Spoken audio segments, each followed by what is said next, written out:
Tá, vamos lá. Meu nome é Nicolas Benato Dutra Caneiro, sou do primeiro UTA de Cefet-MG e a aula de hoje é o que? É movimento uniformemente variado e os gráficos desse movimento. Primeiro a gente vai falar da aceleração. Tá, aqui eu vou dar um exemplo. Considerando o automóvel, cuja velocidade dele um instante é de 30 quilômetros por hora. Tá. Se um segundo depois ele tá com 35 quilômetros por hora, significa que ele se moveu 5 quilômetros por hora em um segundo depois. E, em outras palavras, dizemos que este carro recebeu uma aceleração. O conceito de aceleração está sempre relacionado com uma mudança de velocidade, né? E a forma da aceleração é variação de velocidade dividido pelo intervalo de tempo decorrido. Isto é velocidade final menos velocidade inicial, dividido por t. Essa é a fórmula. Ou né, é aceleração, que é igual a delta de velocidade final, dividido por delta de tempo. A velocidade muda sempre na mesma taxa ao longo do tempo. Isso significa que a aceleração é constante. E o cálculo da aceleração constante aqui, né, é como tinha dito aquela fórmula lá, né, A, né, que é a aceleração é igual a delta de velocidade final dividido por delta de tempo. Que se a gente for simplificar isso, fica igual a velocidade final menos velocidade inicial dividido por tempo. A positiva, lembrando, né, aumenta, a negativa diminui e a reta é zero. Aqui agora eu vou fazer o cálculo de velocidade, né, que é mais ou menos nada menos que considerando um corpo em movimento uniformemente variado, com uma velocidade de velocidade inicial no instante em que vimos iniciar a contar o tempo, isto é, no instante, tempo é igual a zero. A velocidade inicial, né, que é do movimento uniformemente variado, é isso que eu tô falando aqui. Que V igual a zero é igual à velocidade inicial. E a fórmula é velocidade final é igual à velocidade inicial mais aceleração vezes tempo. Tá, o cálculo de distância percorrida aqui agora que eu vou fazer agora, eu estou fazendo com o exemplo de um gráfico de velocidade vezes tempo, que a gente já aprendeu antes. E a equação que a gente vai usar para esse exemplo aqui é igual a velocidade é igual a velocidade inicial mais aceleração vezes tempo, né? Que é retilíneo. Mas não passa pela origem, por isso o tempo é zero. E a gente tem velocidade final é igual a velocidade inicial. E lembrando que a velocidade varia linearmente com o tempo nesse exemplo aqui, tá? E a velocidade não é diretamente proporcional a tempo, pois o gráfico não passa pela origem, lembrando. E essa aqui é a fórmula que a gente está usando. Não, esse aqui é o gráfico do exemplo, né?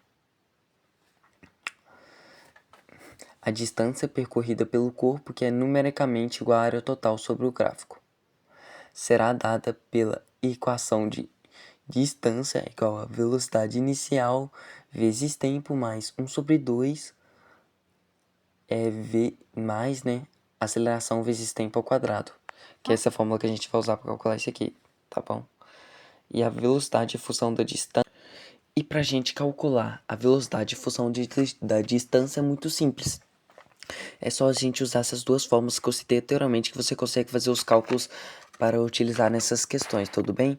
Que são os cálculos os cálculos não, né? As equações, fórmulas, agora que eu lembrei, fórmulas de velocidade final igual a velocidade inicial mais aceleração vezes tempo e distância igual a velocidade inicial vezes tempo é igual a 1 sobre 2 mais aceleração vezes tempo elevado ao quadrado. Isso nos permite calcular isso no movimento uniformemente variado, né? Os exercícios do livro que eu escolhi foram o 21 e o 22. O 21 é: um menino em uma passarela existente sobre uma rua deixa cair uma pedra exatamente no instante em que o caminhão começa a passar sobre a passarela. O caminhão tem 10 metros de comprimento e a pedra foi botonada de uma posição de 5 metros acima do veículo. Qual deve ser em quilômetros por hora a mínima velocidade desse caminhão para que a pedra não atinja? A gente vai usar o que aqui? A fórmula da altura, né? Que a altura aqui, usando gravidade, vai ser o que? Gravidade vezes tempo elevado ao quadrado dividido por 2. Que vai ser igual que aqui. Substituindo os valores, 5 é igual a 10 vezes tempo ao quadrado dividido por 2. Que passando para o outro lado vai ficar igual a 5 é igual a 5 vezes tempo elevado ao quadrado. E o tempo elevado ao quadrado aqui é 1. Ou seja, o tempo é igual a 1 segundo. E a da velocidade, como eu já tinha falado, aqui é o delta de velocidade dividido pelo delta do tempo. E a velocidade, e passando essa fórmula, né? Substituindo pelos valores, vai ficar igual. Velocidade final é igual a 5 sobre 1, que vai ser igual ao que? Mais ou menos que 5 metros por segundo. E para a gente converter isso por km é só multiplicar por 3,6, ou seja, só multiplicar por 3,6, ou seja, vai ficar igual a 5 vezes 3,6, que é igual a 18 km por hora. Nossa resposta dá 21. A 22. Uma esfera metálica é abandonada de uma certa altura sobre a superfície de uma piscina cheia de água com 6 metros de profundidade. Dentro da água, a esfera se move com um movimento uniformemente, de velocidade igual a que possuía ao atingir a superfície da piscina.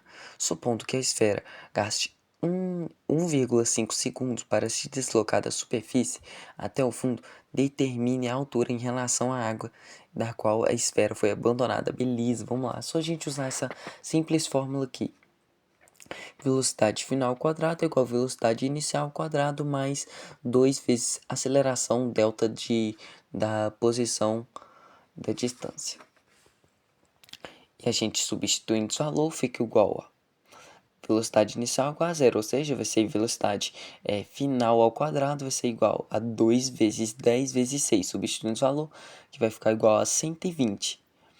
E a gente tira a velocidade final ao quadrado e passa só para V normal, né, que é velocidade final.